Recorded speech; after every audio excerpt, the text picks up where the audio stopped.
What's up, folks?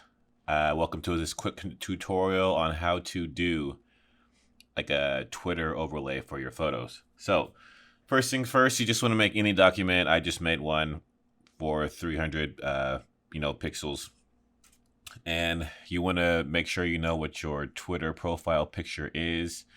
And I'm using the newest version of Photoshop 2020 here. And what we're gonna do is go to uh, the frame holder here, the frame tool, and we're going to go up here to select the circle, and we're just going to make the circle.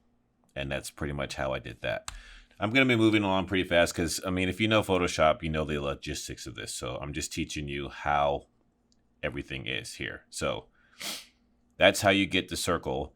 And then the fonts, you're going to go into the internet and just type in San Francisco font.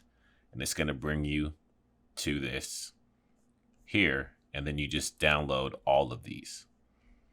You don't really need New York though, and these are the ones that you use for Twitter. So you're gonna go download these, and like this one is gonna be bold, this is medium, this is like thin.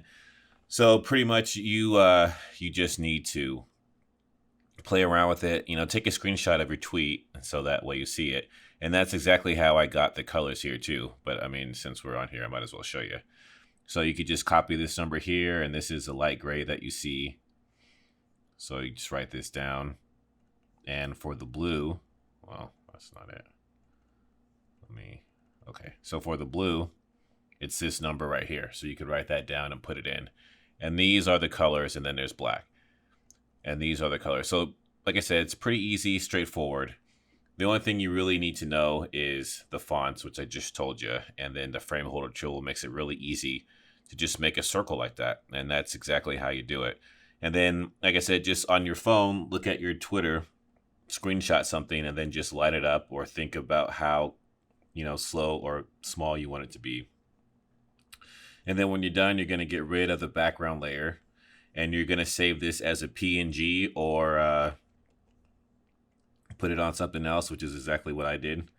I don't know what's up with this new version of Photoshop. It's always messing up now. It's ridiculous. Yeah, see. Anyway, then you just put it over whatever you want to put, whatever you want to put the tweet on.